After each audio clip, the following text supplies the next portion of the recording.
Baik, Bismillahirrahmanirrahim. Assalamualaikum warahmatullahi wabarakatuh. Alhamdulillahirrahmanirrahim. Waalaikumsalam warahmatullahi wabarakatuh. Senang sekali berjumpa kembali di channel Dolitan dan Geramal Jakarta. Pada kesempatan kali ini saya ditemani oleh seorang kristolog senior ya, yaitu Ustadz Sanio Munir yang berada di Kota Kendari. Kami akan melakukan sebuah kajian kristologi yang mana nanti Ustadz Sanio Munir akan memaparkan beberapa poin yang bisa menjadi pembelajaran untuk kita semua ya, insya Allah. Sekarang kita akan Insya Allah. sapa dulu Ustadz Sanio Munir. Assalamualaikum warahmatullahi wabarakatuh, Ustadz. Waalaikumsalam warahmatullahi wabarakatuh. Alhamdulillah, Ustadz sehat ya, Ustadz ya. Sehat. Alhamdulillah. Nah, ini adalah kesempatan yang cukup langka ya, Ustadz ya, buat saya.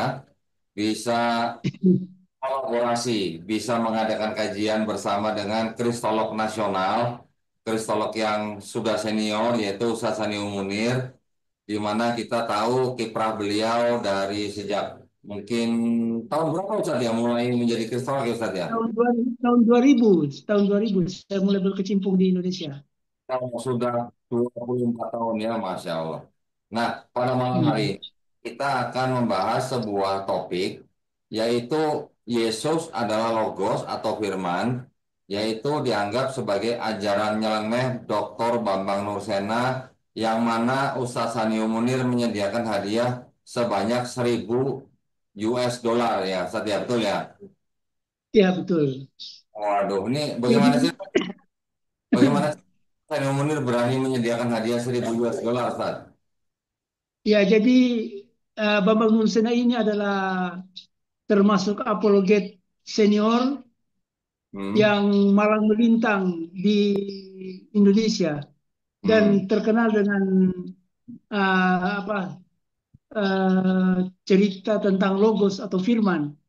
Malah ini di mana kesempatan di situ selalu ditampilkan baru dalam bahasa Arab lagi. Oh ya, ya, ya, ya. Baik, nah pada kali ini berarti Ustadz Sanio Munir akan memberikan beberapa argumen ya Ustadz ya, beserta dengan literasi-literasi untuk membantah argumen daripada Dr. Bambang Nursena, begitu ya, Ustadz ya. Ya, jadi tujuan saya itu adalah memberikan keterangan atau penjelasan yang jujur tentang bagaimana Yesus itu sehingga menjadi logos atau firman.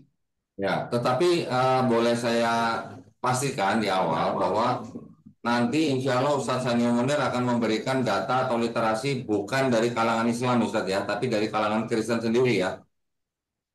Ya, saya di depan saya ini ada satu, dua, tiga, empat, lima, enam, tujuh, delapan, sembilan, 10 buku. Masya Allah, banyak sekali. Hmm. Ya, ini honest to Jesus. Anas. Jujurlah kepada Yesus.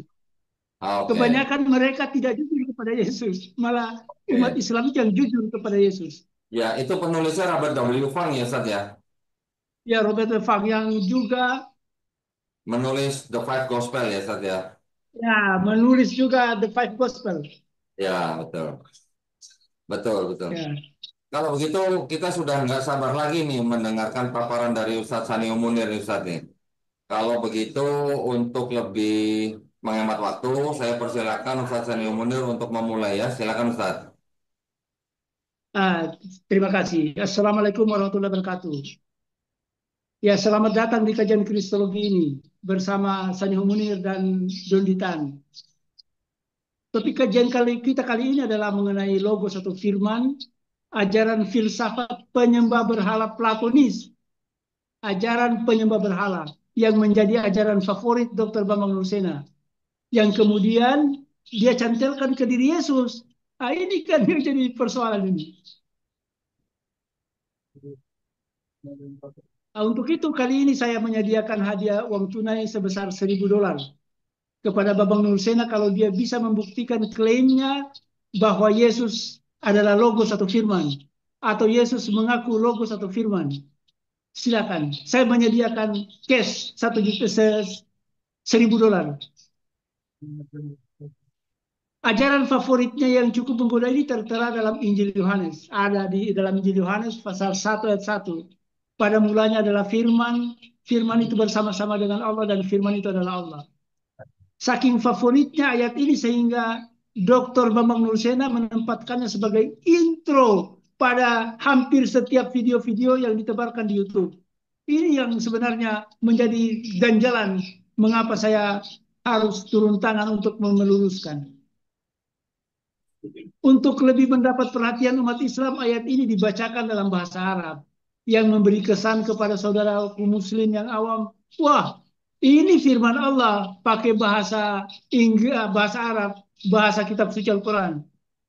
Saya pun tergelitik untuk mengecek di dalam ayat Alkitab terbitan LAI ini. Ini sudah kumuh ini Alkitab gara-gara selalu dibahas. Di dalam Injil Yohanes pasal 1 ayat 1. Injil Yohanes pasal 1 ayat 1. Di situ tertera pada mulanya adalah firman, firman itu bersama-sama dengan Allah dan firman itu adalah Allah. Itu. Saya mencari-cari penjelasannya tapi tidak ada catatan kaki. Ini di dalam Injil Yohanes pasal 1 ayat 1 ini saya cari penjelasannya, siapa tahu biasanya di footnote kan ada itu footnote tapi ternyata tidak ada footnote di footnote. Alkitab lain oleh karena itu saya tidak mau berhenti sampai di situ. Saya mengambil Alkitab lain. Nah, Alkitab yang sudah butek nih, mungkin pemirsa pun tidak akan jelas bisa membacanya. Saking buteknya ini Injil ini. Saya mencari penjelasan tidak ada pada catatan kaki. Oke, saya tidak mau berhenti sampai di situ. Saya mengambil Alkitab lain dari beberapa buku bahasa Inggris yang membahas tentang isu ini. Yang pertama saya mengambil Alkitab yang sudah butek ini, The New Testament of the New American Bible. The New Testament of the New American Bible. Injil Yohanes pasal 1 ayat 1 dan seterusnya ada di halaman 199.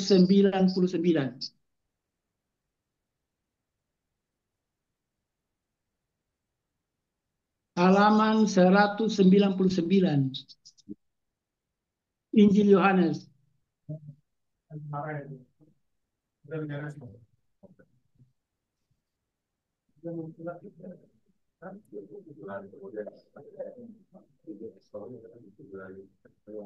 Ini.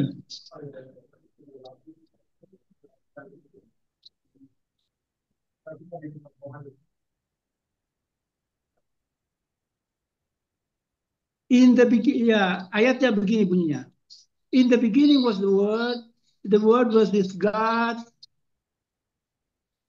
and the word was God. Lah, terus ketika di sini saya melihat ada footnote-nya. Ada footnote di bawah. Dia katakan bahwa the prologue is a hymn, formally poetic in style, perhaps originally an independent composition and only later adapted and edited to serve as an overture to the gospel. Prolog itu adalah himne. Himne sejatinya berbentuk puisi. Barangkali aslinya adalah komposisi bebas dan hanya kemudian dipakai dan diedit untuk menjadi pembukaan Injil Yohanes. Jadi ini komposisi yang didapat dari luar dan ini mentambah ini jelas-jelas filsafat Platonis.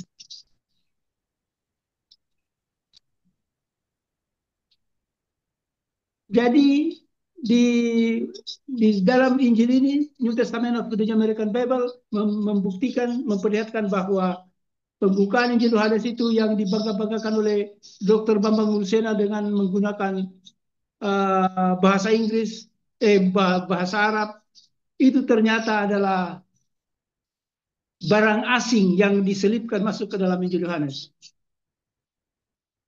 Kemudian di mana pula firman ini atau logos ini dibahas Yang berikutnya adalah di dalam buku ini. Buku ini karangan Ian Wilson, Jesus Alive, di halaman 54. Halaman 54. Nah,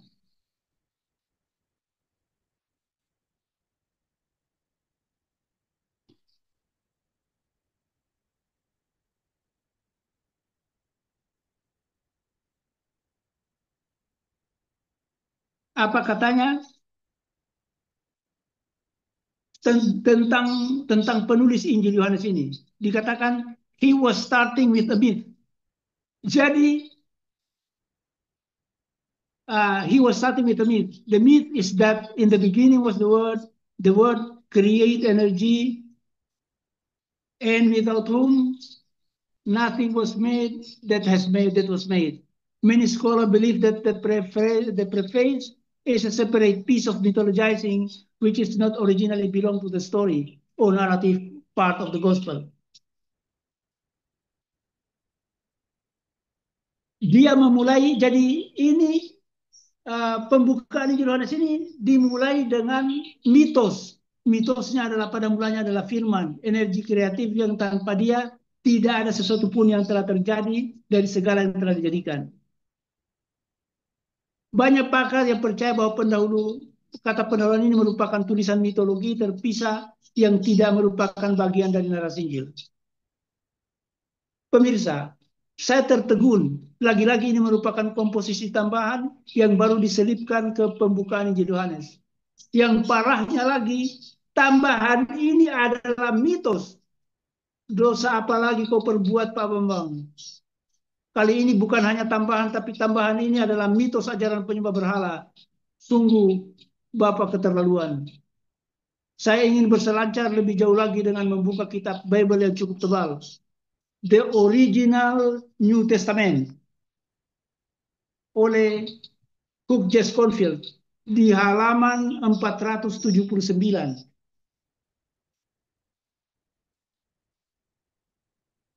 479.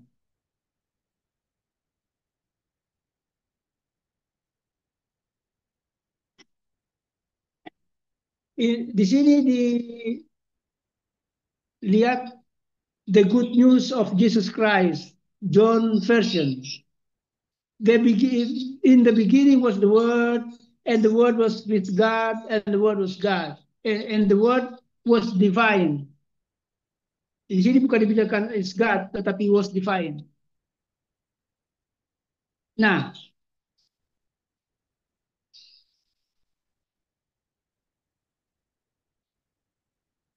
di sini dikatakan the prologue consists of a hymn interspersed with brief remark. It is antiphonal, the alternate line being chanted as a response. Our work was published in Asia Minor early in the 2nd century, and this could be mentioned by Pliny the Younger, when as a governor of Bithynia, he wrote about the Christian Emperor Trajan that they met on a certain fixed day before it was light and sang an antiphonal chant to Christ as to God. Jadi pada waktu itu Pliny the Younger masih asing tentang ayat atau potongan ayat yang diambil dari ajaran penyembah berhala ini, yang kemudian pada waktu itu sudah merupakan awal yang mereka sering bertemu pada pagi hari untuk menyanyikan. Ini dinyanyikan ini uh, pembukaan Injil Yohanes ini, dan ini jelas-jelas menyanyikan bahwa Kristus itu adalah Tuhan. Kemudian bukti keempat adalah dalam buku Jews, God and History.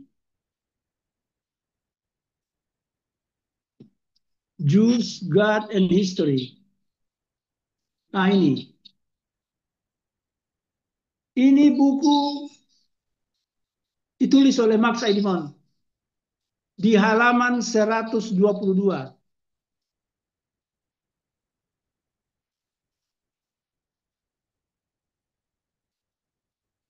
Di halaman 122. Apa dikatakan di sini? Philo was familiar with the Old Testament only in its Greek translation, decided to make it even more acceptable to Greek intellectual by putting Greek clothing to the Jewish revelation. Ini sangat dia katakan Philo Philo yang terbiasa dengan kitab Perjanjian Lama yang diterjemahkan ke bahasa Yunani memutuskan untuk membuatnya lebih diterima oleh ilmuwan Yunani dengan mengenakan jubah Yunani kepada wahyu Yahudi. Ini dia lakukan dengan bantuan alegori dan filsafat Plato. Kembali lagi, Plato, Logos. Walaupun Tuhan menciptakan dunia, kata Philo, Tuhan tidak mempengaruhi dunia secara langsung, tetapi secara tidak langsung melalui Logos, yakni melalui firman.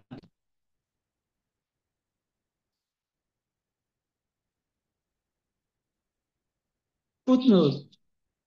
We can see how this idea was taken directly by the Christian, for instance, in the Gospel according to St. John. In the beginning was the Word, and the Word was God, and the Word was God, and the Word was with God, and the Word was God. Ironically, this opening sentence in John is now more of a Jewish doctrine than Christian one. Jadi, ini the word was God and the word was the word was God and the word was God. Ini mereka itu bukan logos, tetapi itu adalah Taurat. Jadi Taurat itu bersama-sama dengan Allah dan Taurat itu adalah Allah. Itu. Jadi tadinya merupakan doktrin Kristen kemudian dibelokkan oleh orang Yahudi. Kemudian yang berikut lagi Saint Augustine yang yang sangat mengejutkan.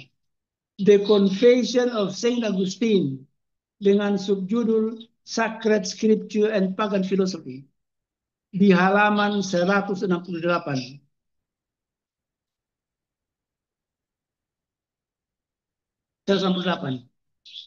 Saya bacakan bukunya. Di sini dia punya judul topiknya ini adalah Sacred Scripture and Pagan Philosophy. Saint Augustine yang mengatakan, sekali lagi, Saint Augustine yang mengatakan bahwa ajaran filosofi, ajaran logos ini adalah filsafat penyembah berhala.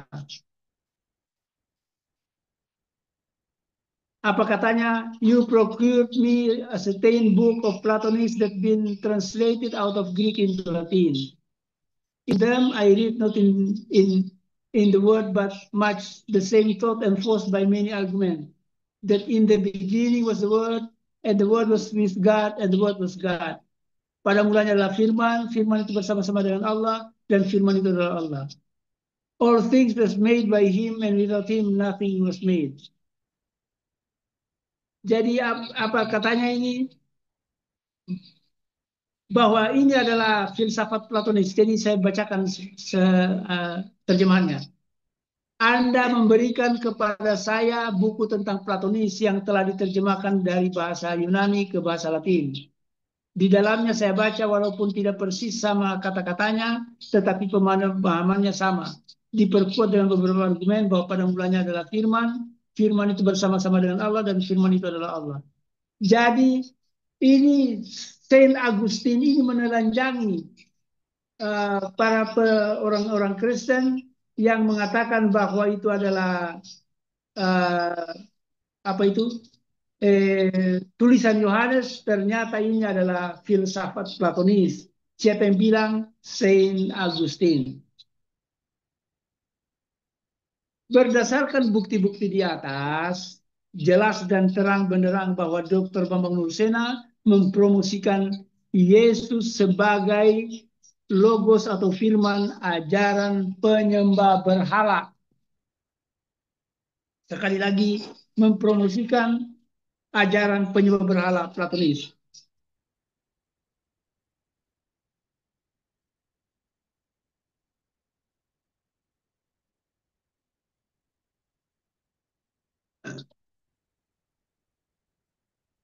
Dan dengan ajaran ini pula, Dr. Bambang Nurusena tega mencabut seorang manusia, seorang nabi dan Tuhan Guru Yesus dari akar Yahudinya menjadi logos dan Tuhan anehnya filsafat Platonisme. Bertobat apa Bambang? Ternyata ayat-ayat yang Bapak promosikan ini adalah ajaran penyembah berhala yang sangat bermasalah. Satu, ayat-ayat yang Bapak promosikan ini ternyata bukan merupakan bagian dari Injil Yohanes, tetapi baru diselipkan kemudian. Tega niat Bapak melakukannya. Sadarlah Pak Bambang dan berhentilah menyesatkan umat. Yang kedua, ayat-ayat yang Bapak promosikan ini ternyata ajaran penyembah berhala Platonisme. Sungguh tega Bapak menyuapi umat dengan ajaran mitos yang tidak pernah diajarkan Yesus dan murid-muridnya. Yesus tidak pernah mengajarkan ini. Murid-muridnya juga tidak pernah mengajarkan ini. Disinilah kita sebagai Muslim diuji seberapa besar kecintaan kita kepada untuk menyelamatkan Nabi dan Tuhan Guru Yesus.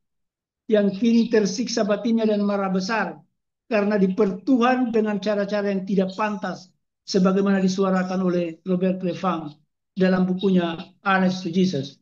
Mana itu bukunya itu? Ini. Honest to Jesus oleh Robert Fang di halaman 36. Give Jesus the motion. We must begin to give Jesus a demotion. He asked for it. He deserved it. We owe him no less. With his new status, he will no longer be merely its mythical icon embedded in the myth of the descending, ascending, dying, rising Lord, of the pagan mystery cult, but of one substantial as all. Kembalikanlah Yesus sebagai manusia. Kita harus mulai mengembalikan Yesus sepenuhnya manusia. Dia menuntutnya.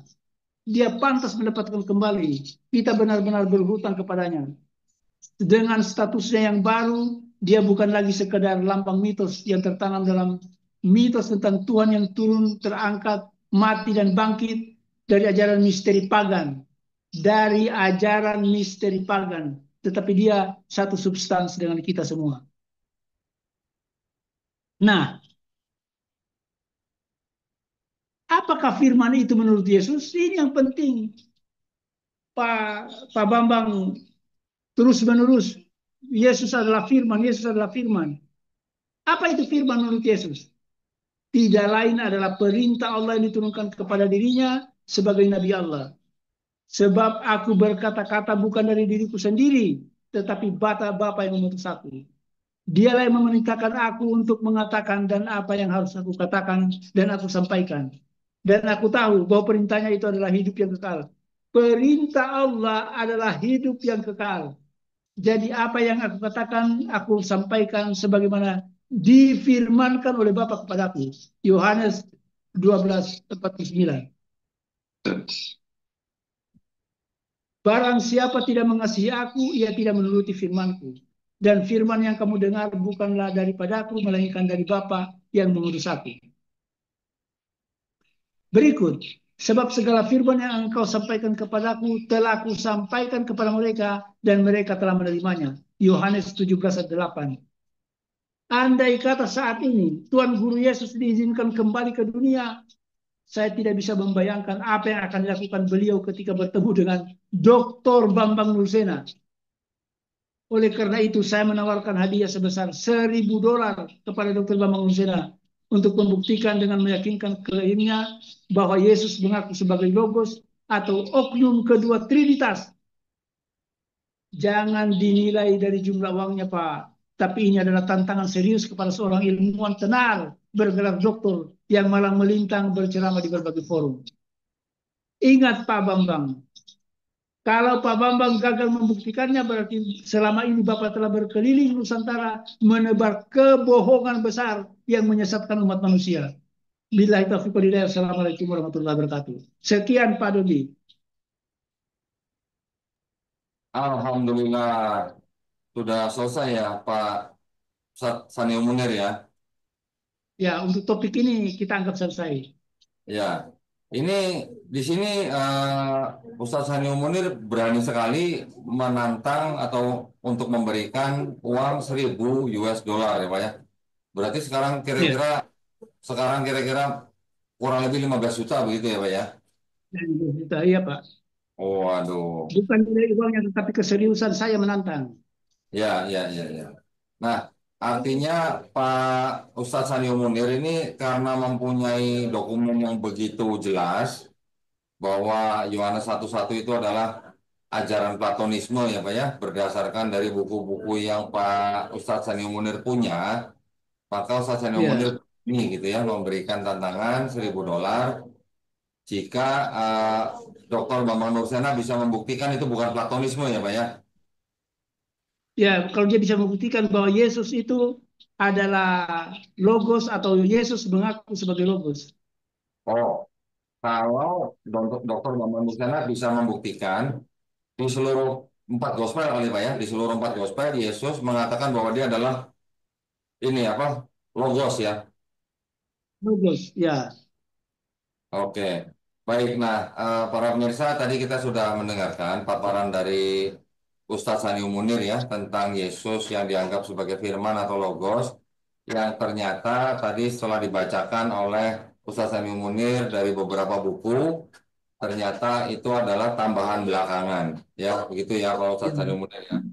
Dan Artinya satu hal yang cukup menarik, Pak Dondi, satu ya, hal yang cukup menarik adalah bahwa Yesus berbicara tentang firman, tetapi bukan seperti firman ajaran penyembah berhala yang dipropagandakan Pak Dr. Bambang Husena, tetapi ya, firman betul-betul dalam pemahaman seperti yang kita sepakati dari dari ajaran Islam, ya, bahwa Yesus menerima firman dan firman itu disampaikan kepada umat.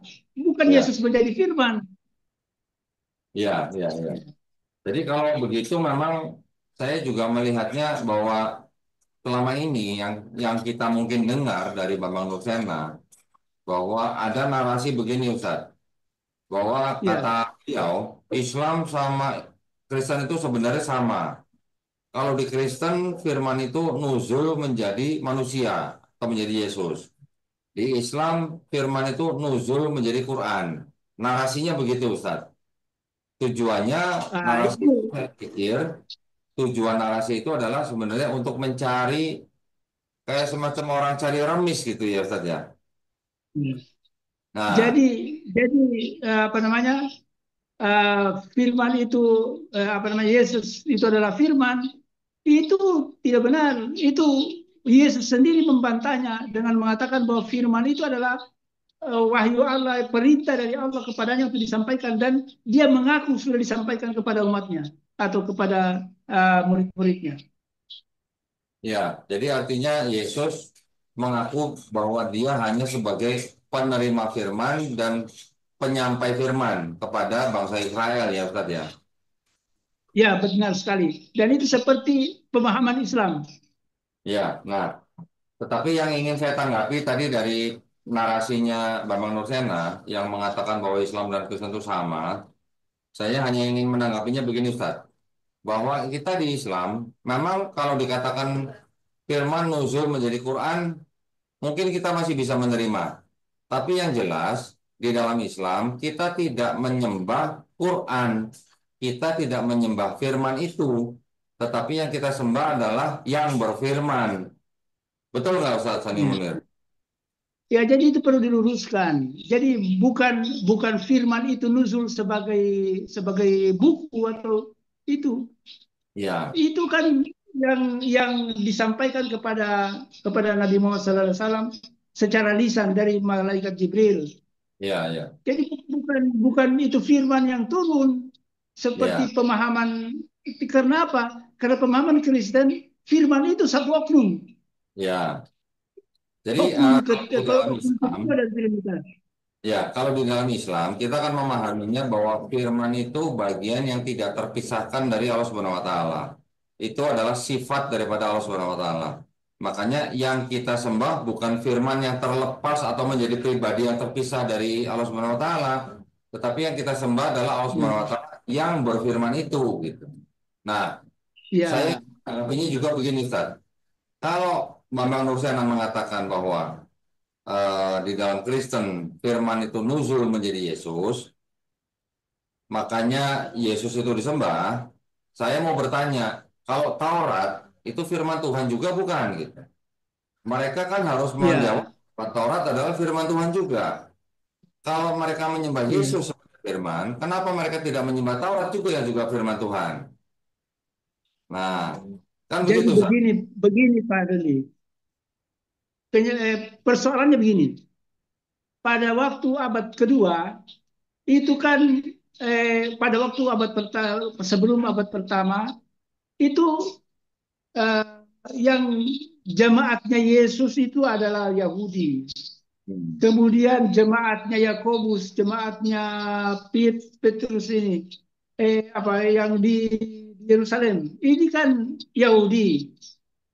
Nah, kenapa dia dia bisa berubah dan bergeser?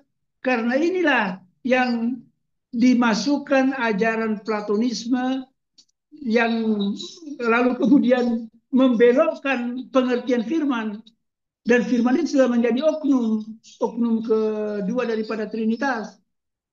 Oke lah, kalau andai kata Yesus mengatakan, oh ya benar, saya itu adalah firman dan oknum kedua dari Trinitas.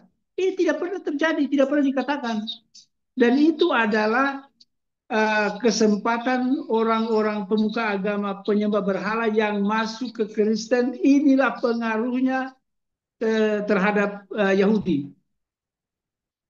Disinilah kehebatan Al-Quran itu ghairil maghdubi alaihim waladdallin.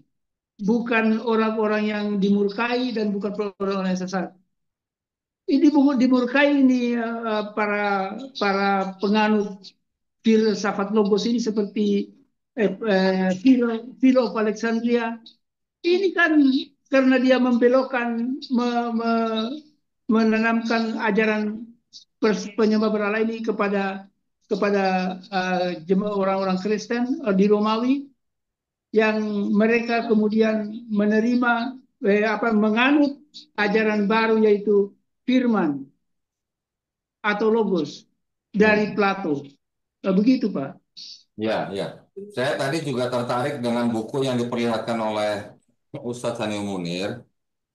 Sebentar, Ustadz.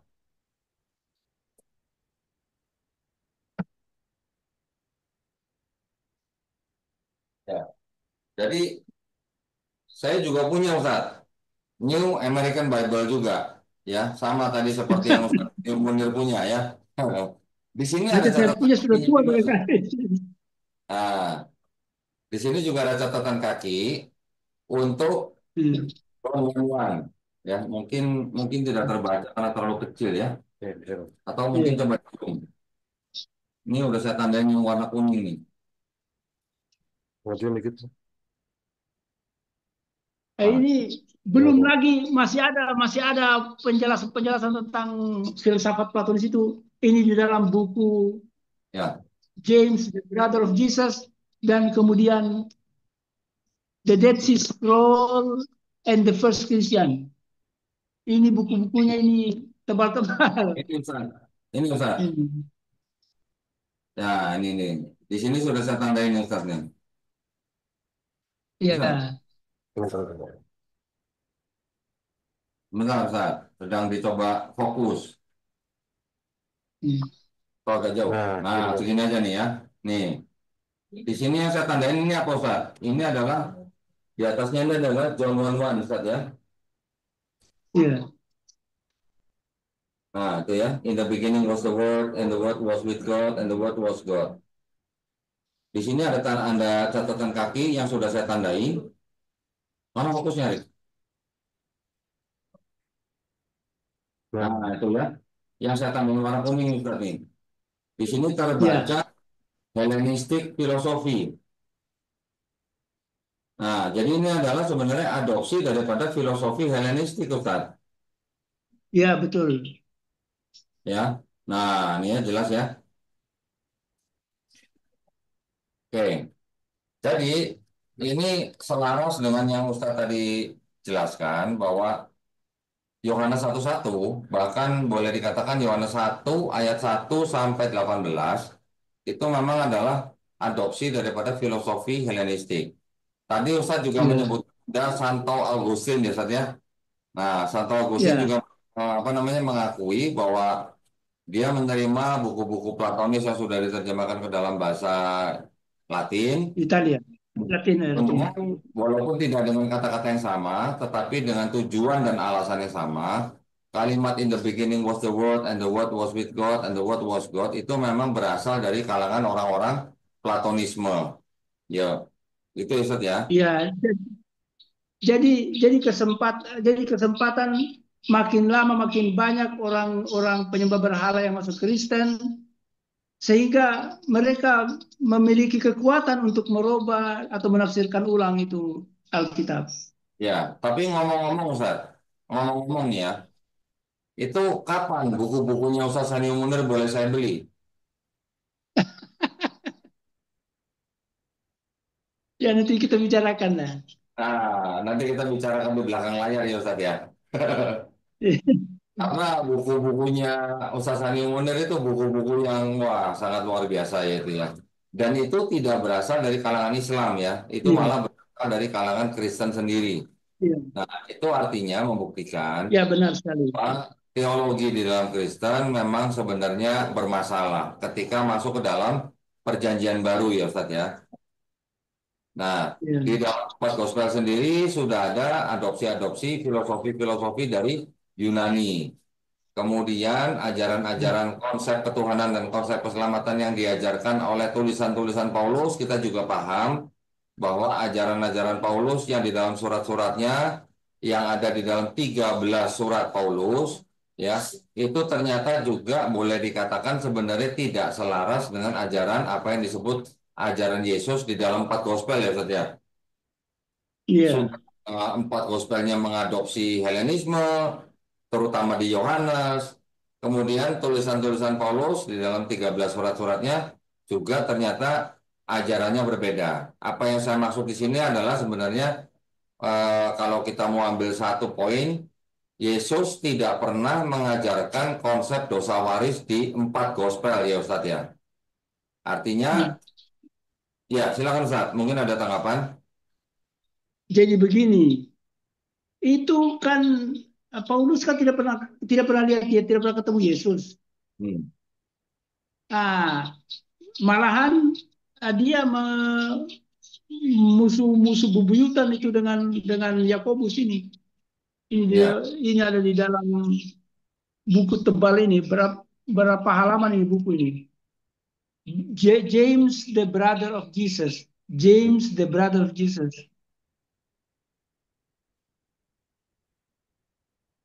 Ya, ini banyak sekali halamannya, 1.000 lebih. Di wah, sini ini gambar sepatunya Yesus berkata sepatunya siapa?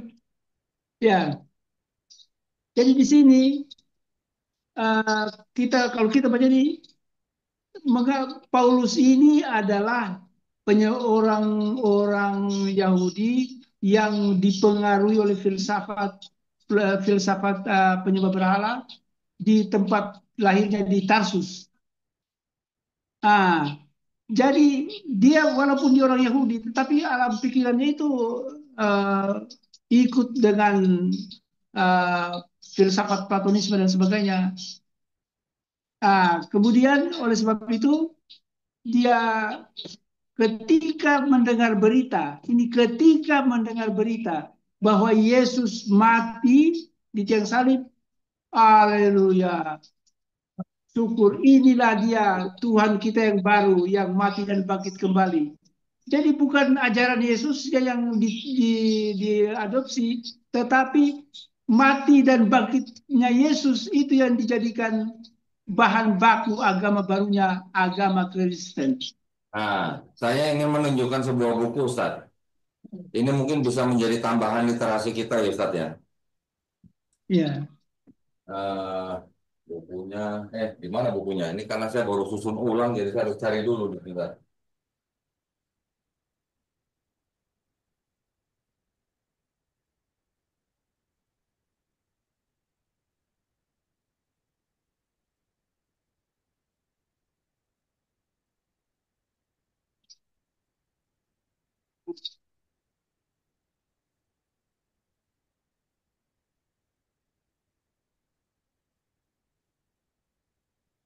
ini. Itu supaya ini. Ya, Ustaz. Oh, Ini saya ada buku ini. ya, Bentar, supaya bisa lebih jelas.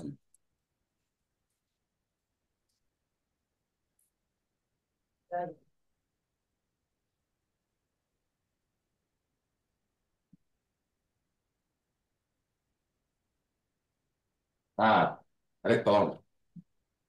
Ini ada sebuah buku, Ustaz. First and Second Apologies oleh Justin Martyr. Ya, tadi Ustaz eh, Munir menjelaskan tentang mati dan bangkitnya Yesus, maka dianggap sebagai Tuhan. Maka saya ingin menunjukkan ini. Di dalam ya, yang ke-21, Analogies to the History of Christ. And when we say also that the word, maka ketika kita juga berbicara tentang firman, who is the first birth of God, yang sebagai anak sulung daripada Tuhan, was produced without sexual union, yang dilahirkan tanpa hubungan badan, and that he, dan bahwa dia, Jesus Christ, Yesus Kristus, our teacher, guru kita, was crucified ya, and telah disalib dan mati, and rose again, dan bangkit kembali, and ascended into heaven, dan diangkat ke langit. We langit. propound things different from what you believe regarding those whom you esteem sons of Jupiter. Kami mengemukakan tidak ada yang berbeda dari apa yang kalian percayai mengenai mereka yang kalian hormati sebagai putra-putra Jupiter. Artinya Yesus disamakan dengan putra-putra dewa Jupiter, kalau begini Ustaz ya. Ya, Jadi kalau begini, pertanyaannya adalah, apakah Kristen itu kebetulan pagan, Ustaz? bagaimana? Kalau begini, apakah bisa dikatakan Kristen kebetulan pagan, Ustaz? Iya, itu sekte. Kebetulan Tadinya atau tidak sekte. kebetulan, Ustaz?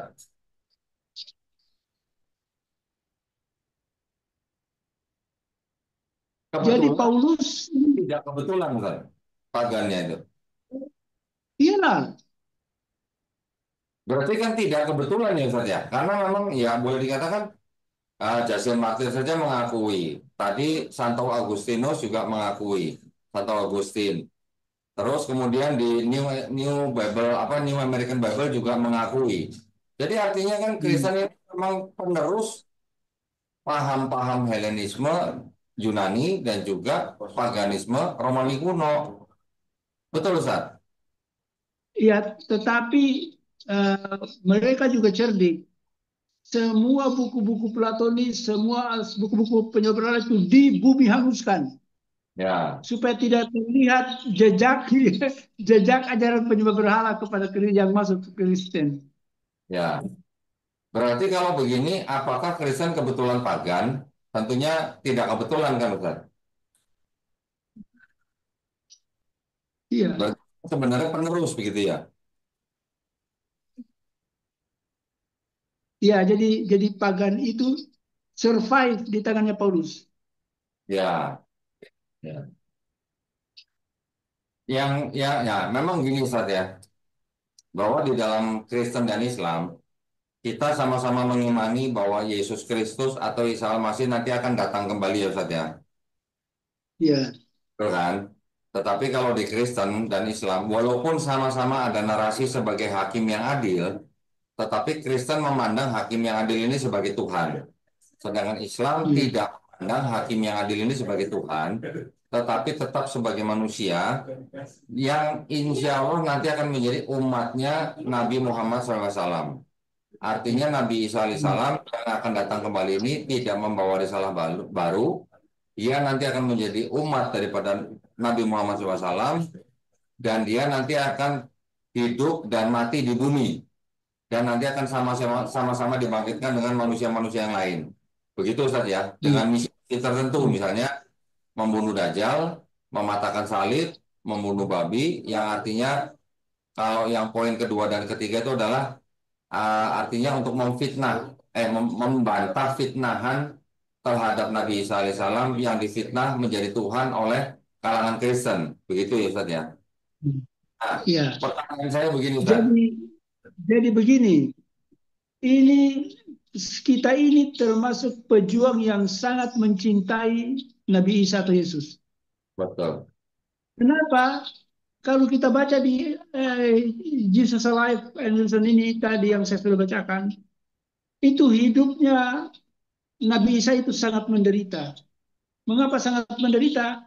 Karena manusia menyebutkan bahwa ini ajarannya padahal dia tidak pernah ajarkan itu. Itu yang sangat menyakitkan. Dianggap Ya, menjadi Tuhan. Emang kalian apa? Saya ini Tuhan. Kalau saya Tuhan, saya yang pertama harus bicarakan bahwa saya Tuhan. Tetapi ya, tidak pernah saya mengatakan bahwa Tuhan. Nah itu penderitaan batin. Sehingga kita sebagai Muslim itu sebenarnya pahlawan-pahlawan yang pembela Yesus sesungguhnya. insya Jadi Allah. kalau Nah, dikatakan bahwa umat Islam menghina Yesus itu tidak benar. Kita ya, sangat mencintai Yesus. Lebih daripada bapak kita, ibu kita, saudara-saudara kita, harta kita, lebih lebih mulia daripada apa namanya? Yesus lebih mulia daripada segalanya itu. ya. Nah, ada satu poin nih, Ustaz. Saya punya pertanyaan nih, Ustaz nih. Bagi orang Kristen, Yesus kan sudah mati di salib, bangkit di hari ketiga, diangkat ke langit, dan akan turun kembali, Ustaz ya. Sedangkan yang menyalib Yesus ini kan tentara-tentara Romawi, Ustaz. Ya kan? Hmm.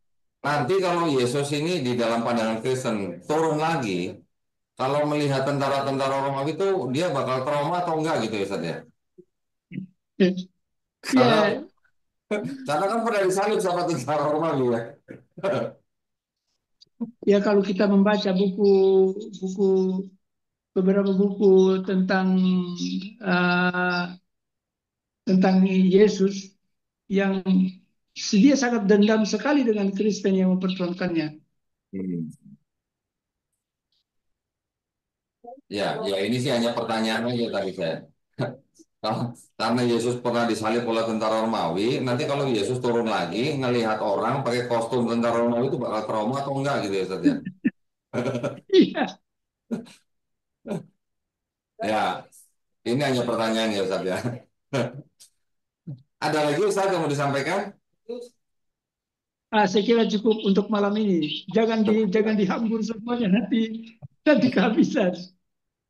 Baik. Nah, baik. Ini kita tidak perlu lama-lama ya Ustaz ya. Mudah-mudahan poin yang kita bahas pada malam hari ini bisa menjadi buah pemikiran ya Ustaz ya. Untuk kita Ya, semua, baik untuk umat Islam maupun umat yang belum Islam atau yang belum Muslim gitu ya. Jadi mudah-mudahan nanti kajian kita ini bisa berlanjut ya, Ustaz Ani Munir ya. insya Allah, insya Allah. Buku-bukunya Ustadz ini kan begitu banyak nih. Jadi saya yakin tidak cukup 2 kali, 3 kali kajian gitu. Pasti nanti akan Iya, berseri-seri ya Ustadz ya. Nah, makanya iya. nanti kalau sudah selesai kajian, bukunya Ustadz Sani Munir sudah dibahas sama kita berdua. Nanti saya berharap setelah selesai dibahas, buku-bukunya bisa dikirim ke Jakarta Ustadz. Ya Ustadz ya. Insya Allah Ustadz. Ya. Baik, saya mengucapkan banyak terima kasih kepada Ustaz Sanio Munir. Ya, mudah-mudahan Ustaz Sanio Munir yang sudah bergelut di dalam dunia kristologi selama 24 tahun ini selalu diberikan kesehatan dan umur panjang ya Ustaz ya oleh Allah Subhanahu wa taala. Amin, amin, amin. Dan insya Allah nanti kita bisa berjumpa kembali di kajian-kajian kita berikutnya. Mudah-mudahan kajian ini bermanfaat juga untuk para pemirsa ya, dan juga buat para pemirsa yang ingin membantu perjuangan dakwah kami, dipersilakan untuk mengirimkan ke BSI dengan nomor 111 889 988, atau juga bisa ke BSI ya, sorry, ke Bank Muamalat, dengan nomor rekening 30 30 300 300 atas nama Yayasan Garda Mualaf Indonesia. Dan bisa konfirmasi ke nomor handphone 0813 9883 7007. Barakallahu fikum, semoga partisipasi para pemirsa diterima di sisi Allah Subhanahu wa taala sebagai amal jariah ya. Amin ya rabbal alamin. Baik, kalau begitu kita pamit Amin. diri ya. Insya Allah kita akan berjumpa kembali di kajian-kajian berikutnya. Akhir kata, wabillahi taufiq wal hidayah. Wassalamualaikum warahmatullahi wabarakatuh. Barakallahu fikum. Waalaikumsalam Ustaz warahmatullahi Munir. wabarakatuh.